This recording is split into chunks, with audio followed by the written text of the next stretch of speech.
Ay tuturing raw na trespassing o panloloob sa Tubataha Reef ang sumatsad na barkong pagdigma ng Amerika. Kaya dapat daw yung pagmultahin at panagutin, lalo't hindi raw biro ang pinsalang idinulot nito sa mga coral sa Tubataha. Nakatutok si Bernadette Reyes. Ang angking ganda ng Tubataha Reef, dinarayo maging ng mga dayuhan. Para maprotektahan ang ganda nito, idineklara itong Marine Protected Area noong 1988. 1993 naman, idineklara itong UNESCO World Heritage Site. Ayon sa Protected Areas and Wildlife Bureau o PAWB, may mga paunawa at palatandaan sa paligid ng reef na hindi maaaring basta-basta pasukin ng Tubataha. Pero base sa inisyal na pakikipag-usap sa tagapamahala ng Tubataha National Marine Park, walang pasintabi ang USS Guardian na pasukin ang area ng Tubataha kahapon at tuluyang sumadsad sa reef. Paglabag raw ito sa Republic Act 167 o ang Tubataha Reefs Natural Park Act of 2009. Pwedeng makonsider natin na nag-trespass sila. Pero titignan natin kung baka meron silang coordination sa ibang agencies. Pero as far as the field officers are concerned, yung ating park superintendent, hindi nakapag-coordinate with her.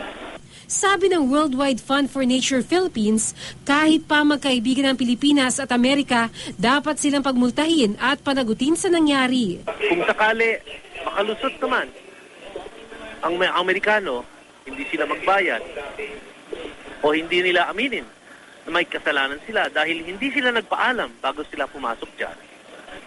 What will stop other ships, other countries, from entering as they wish?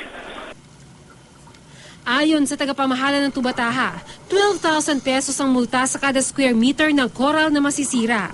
Sa pagtataya ng Tubataha Management Office, aabot daw ng 10 meters ang lapad ng apektado ng pagsadsad ng USS Guardian.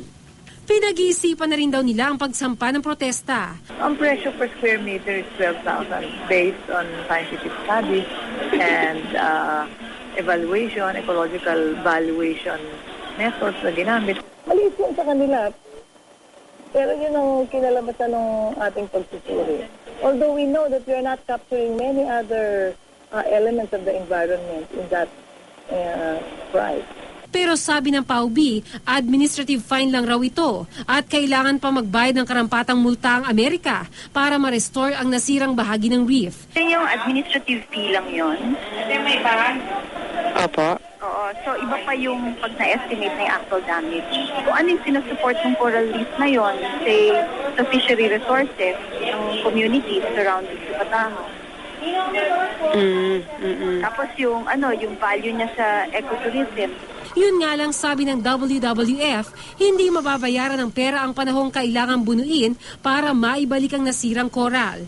Pero higit pa sa atraksyon ng silbi ng Tubataha, mahalaga rin ito para matustusan ang pangangailangan sa pagkain ng mga naninirahan sa palibot ng Sulu Sea.